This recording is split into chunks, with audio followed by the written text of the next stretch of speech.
बांध जब टूटेगा तब बताइए क्या होने वाला है। बस्ती खत्म हो जाए। अरे यहाँ की सौदा करवाओ, इसनी सौदा करो, इस वहाँ गोरबाली तो इंतजार करो।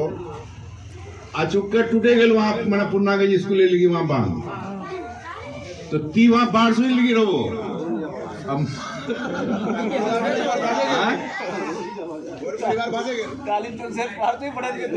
हाँ, यहाँ तो जहाँ पानी पूरा एक मुफ्त निकल के जाएगा तो पूरा जो है मैंने समुंदर बनाते हुए चले जाएगा, घर द्वार को उड़ाते हुए चले जाएगा, खंडर बनाएगा पूरा। इसलिए ऐसा मत सोचिए कि हम बाहर के बांध के बाहर हैं तो हम खुशहाल रहेंगे। नहीं रहिएगा। ये गंभीर मामला है। वजह सुनिए कि यहीं पर जो है अभी तालीम चौक में कितना दिन तक कीचड़ था। बहुत दिन तक था। बहुत दिन तक था। चलना मुश्किल हो गया था ना। तो इतना दिन तक रहता है, लेकिन सरकार कहीं आता है देखने के लिए? नहीं आता है। अगर बांध बना के चले गया ठेकेदार, अपना पैसा निकाल लिया वो, उसके बाद जो बांध जो बरसात में वो बलुआही मिट्टी खबल के गिरेगा तो वो ठीक करने के लिए आएगा? नहीं आएगा। नहीं आएगा। रोड को हर साल मरम्मत करने का सरकार का पैसा दिया हुआ है, लेकिन वो ठेकेदार हर साल मरम्मत नहीं कर रहा है। नहीं करता है। बांध का भी हो सकता है कि हर साल मरम्मत करने का पैसा उसको मिलता रहेगा, लेकिन वो बांध ठीक करने के लिए नहीं आएगा। और हम लोग यहाँ बोलते रहेंगे, वो अपना पैसा उठाते रहेगा। तो कुल मिला के बांध जब कमजोर हो जाएगा तो ऑटोमेटिक बांध टूटेगा, और टूटने के बाद जो बाहर में जो लोग आराम से अपना काम कर रहे हैं वो नुकसान होगा। और एक बात और होने वाला है, जैसे मान लीजिए बांध नहीं टूटा तो बांध नहीं टूटने के हिसाब से खेती कीजिएगा। इधर जो खेती से सैलाब को नुकसान नहीं होता है वो सब कीजिएगा। अचानक जब बांध टूटा अगर तो वो खेती जो खेती किए थे वो खेती आपका नहीं होगा, नहीं, वो नुकसान हो जाएगा। तो अगर सैलाबी इलाका है हमारा तो सैलाबी इलाके के हिसाब से हम लोग खेती करते हैं। धान लगा के तुरंत मकई लगाते हैं, मकई काट के फिर अपना खेत तैयार करते हैं, तब तक सैलाब आ जाता है। तो हम लोग उसी हिसाब से चलते हैं। हम ये कहने के लिए आए हैं अभी कि हम लोग रोकने के लिए प्रयास में है कि बांध नहीं बने। बांध नहीं बने तो क्या बने? उस पैसे से नदी कटान को रोके। नदी सब कोई ये बात दिमाग में वहाँ कट गया पूरा। अभी वो बिजली का टावर कट रहा है तो अब बिजली वाला वहाँ कुछ बचाने का प्रयास कर रहा है, उससे क्या फायदा है? तो कुल मिलाकर सबको यही बोलना होगा, जब भी कोई पूछेगा, कोई प्रेस में आप लोग डालिए, आप लोग भी डालिए कि हम लोग को बांध नहीं चाहिए, बांध के बदले में नदी कटाव को पक्का करना चाहिए। पक्काकरण करना है, उसी पैसे से आप पक्का कीजिए उसको, चाहे बोल्डर देके कीजिए या आरसीसी दीवार देके कीजिए। और नदी का जो गहराई कम हो गया है, बालू भर गया है, नदी को सीधा कर दीजिए। अभी सीधा लगभग है ना, डंगरा से अभी नदी तो सीधा बह रहा है, तो नवाबगंज भी छोड़ दिया है, उधर पोखरिया भी छोड़ दिया है, बीचे बीच जा रहा है ना। उसी तरह से आप नदी को बीचे बीच कर दीजिए, दोनों तरफ जो है दीवार दे दीजिए या बोल्डर पिचिंग कर दीजिए। सब गांव जो है बचेगा, जमीन भी बचेगा। तो ये करने के लिए इसी पैसे से हो जाएगा। ऐसा नहीं है कि बहुत ज्यादा पैसा लगेगा, इसलिए नहीं। ये 5 स्कीम 5 बार चलाएगा, 5 बार में 10,000 करोड़ के लगभग खर्चा करेगा। अब वो करना चाहेगा तो 1-2 हजार करोड़ में वो काम हो जाएगा जो हम लोग बोल रहे हैं। ये चीन वाला कर चुका है। आप लोग जो लोग पढ़े लिखे हैं, चीन का आप स्टडी कीजिए। चीन में नदी जो है, जिस तरह से हम लोग रोड में चलते हैं ना, उसी तरह से नदी को रोड बनाया है। नदी में स्टीमर चलती है। जैसे आप यहाँ से अभी अगर जाना चाहिएगा किशनगंज तो नदी से नदी से आप स्टीमर पकड़िए, स्टीमर आपका चला गया सीधे वहाँ। दोनों तरफ से पक्की हो गया है और बीच में गढ़ा कर दिया है, तो हमेशा पानी रहता है उसमें, स्टीमर चलने लगा। वो स्टीमर बस का काम कर रहा है। तो अब हम लोग यहाँ पर जहाँ जिस देश में है, ये सीमांचल वाला इलाका हम लोग नदी से तबाह है।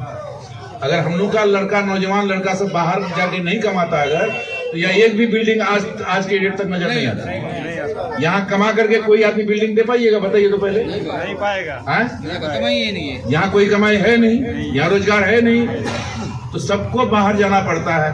और हम लोग जब कमा के यहाँ घर द्वार बनाते हैं और ये घर द्वार हमारा सैलाब में उड़ जाए, खत्म हो जाए, बह जाए, तो कितनी बड़ी दिक्कत होगी। और सरकार जो है हम लोग को कटाव में लोग कट जाता है, हजारों परिवार कट जाता है।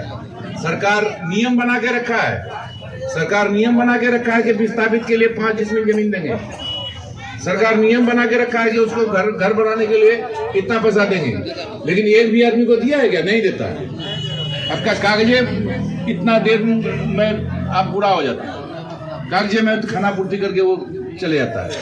तो हम ये कहने के लिए आए हैं कि 7 तारीख को हम तो कर ही रहे हैं, हम कुछ एमएलए को भी लेके कर रहे हैं। एमएलए है, बहुत लोग एमएलए हमारे साथ में चल रहा है। अगर हम अभी एमएलए रहते अभी और तो मंत्रियों रहते तो आप लोगों की ज़रूरत हमको नहीं पड़ती। अभी आप लोगों की ज़रूरत है, क्योंकि सिर्फ हम बोलेंगे तो नहीं होगा। अब हम आदमी वहाँ ले जाना है। कहाँ ले जाना है?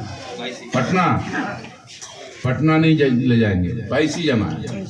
तो बाईसी ये अगला अतवार, एक अतवार 31 तारीख को है, 7 जनवरी में यहाँ से आप लोग 9 बजे तैयारी कर लीजिएगा।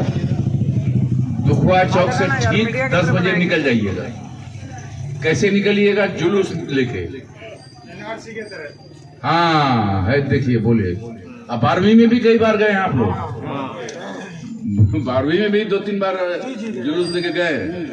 तो वही जुलूस लेके आप लोगों को निकलना है। मैक्सिमम घर में मैक्सिमम नौजवान के पास मोटरसाइकिल है आज की डेट में।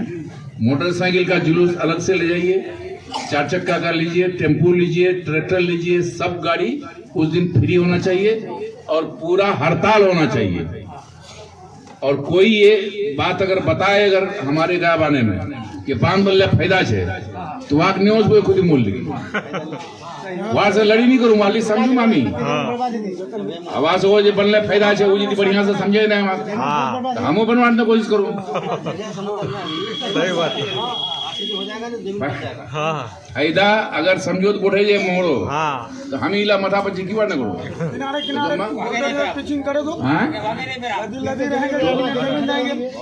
कुल मिला के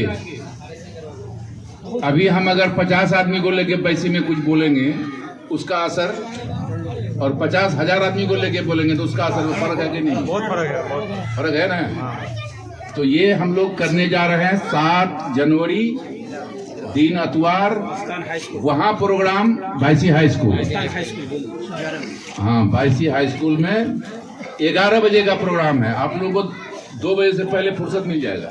हम लोग फिर वहाँ प्रोग्राम करके हम लोग एसडीओ के यहाँ एक मेमोरेंडम देंगे, एक लिखित आवेदन देंगे मुख्यमंत्री के नाम से, गवर्नर के नाम से, जल संसाधन मंत्री के नाम से, उप मुख्यमंत्री तेजस्वी यादव के नाम से, सबके नाम से हम लोग एक मेमोरेंडम देंगे। वहाँ जितने विधायक वहाँ रहेंगे सबको हम लोग जाएंगे, 2-4 जो और मुख्य आदमी रहेगा वो लोग भी जाएगा।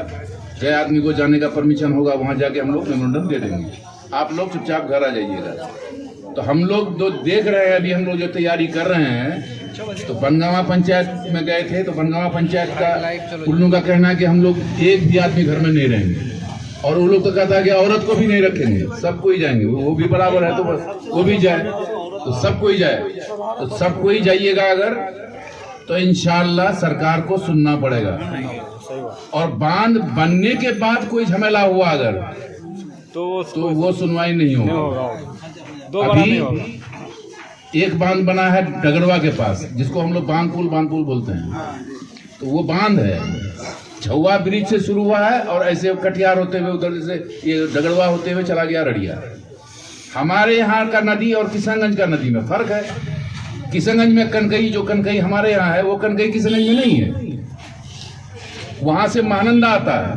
अब महानंदा अररिया में नहीं है, बात समझ रहे हैं? महानंदा आता है सिल्लीगुड़ी से।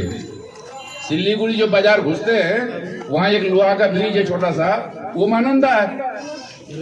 वहाँ झरना की तरह है, वो नदी आता है किशनगंज जिला होके।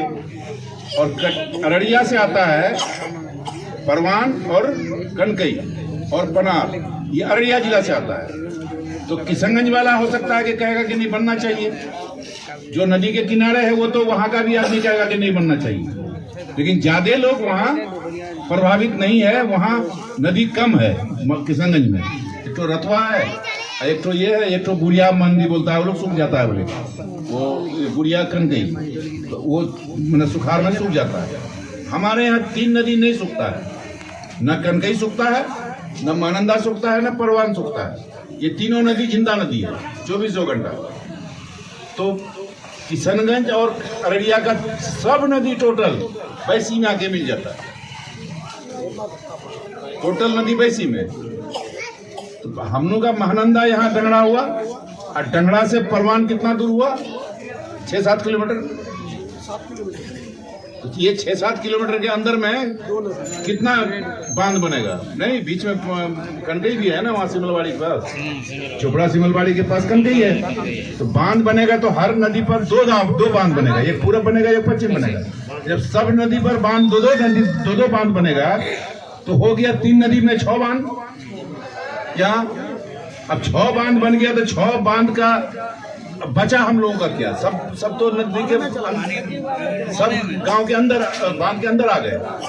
तो बांध के अंदर वाले को भी नुकसान है और बांध के बाहर वाले को खतरा है। उधर दिखाई पड़ रहा है कि वो डूब जाएगा, गांव बीकानपुर डूब जाएगा, लेकिन यहाँ सुखाड़ देख रहे हैं। लेकिन कोई ठीक नहीं है कि कहीं अगर कोई घटना घट गया तो सहरसा सुपौल की तरह प्रखंड का प्रखंड फंस। मजाक नहीं, हमारे दोनों से पैदा कीजिए सर, समझे ली आवाज हो समझे ली। सर एक सवाल है कि आपने अभी कहा कि मतलब कि अगर यहाँ पे जो बांध बनने की जो तैयारी हो रही है तो वो जो ज़मीन जो सरकार के इसमें चला गया है कि सरकार अब इसको कोई जिसका ज़मीन है वो बेच नहीं सकता है, किसी के पास रजिस्ट्री नहीं होगा। अगर मान के चलिए हम लोग धरना प्रदर्शन करते हैं, ठीक है, और उसके बाद अगर सरकार इसमें सुनवाई करती है और बांध नहीं बनता है तो क्या वो ज़मीन फिर से लोग बेच पाएंगे? जिस तरह से बांध बनने का प्रक्रिया चालू है और 2 ही नदी में अभी बनाएगा, कनकई को अभी छोड़ देगा। 2 नदी का एक्वायर हो रहा है, महानंदा का दोनों पार और परवान का दोनों पार। कनकई में अभी नहीं बनेगा, कनकई में तीसरा चरण में बनेगा। जो जमीन एक्वायर हो गया उसका रजिस्ट्री बंद हो गया। अगर ये बांध में सरकार स्थगन लगा दिया, रोक लगा दिया, तो ये बांध इसका जो रजिस्ट्री है इसको जो है हम लोग बोलेंगे इसको लॉक को खोल दीजिए, बात खत्म है, वो खुल जाएगा, ऑटोमेटिक बात खत्म हो जाएगी, उसमें कोई दिक्कत नहीं है। लेकिन बांध आधा बनेगा फिर नहीं बनेगा, बनेगा फिर नहीं बनेगा, वो लॉक कभी नहीं खुलेगा। इसलिए इसको पहले ही रोक देना होगा। और एक खतरनाक बात यह है कि बांध जब कटेगा तो किसी न किसी गांव वाले पर आरोप आएगा कि वही लोग कटा दिए। हाँ, सही बात। उल्लू पर केस होगा, वो लोग तमाम लोग जेल जाएगा और नहीं तो भाग जाएगा। ये गांव का सामने करेगा वही गांव को बोलेगा ये। हाँ, यानी हर तरह से लोगों को तबाही के इस पे ये बांध बनने से तबाही नहीं, ये इलाकों को खत्म करने का प्लान बना लिया है। ये प्लान बनाया है लूटने का, स्कीम मिट्टी का स्कीम है, लूट है इसमें, ये कमाने का जरिया है, ये लूट खसोट है। कोई जेसीबी वाला ट्रैक्टर वाला इधर का होगा अगर ना, वो मने मन सोचता होगा कि हमसा को काम मिल गया। तो अपना घोर अपना मथा खन्ना खोदे दो, अगर वो लालच कर वो अगर दो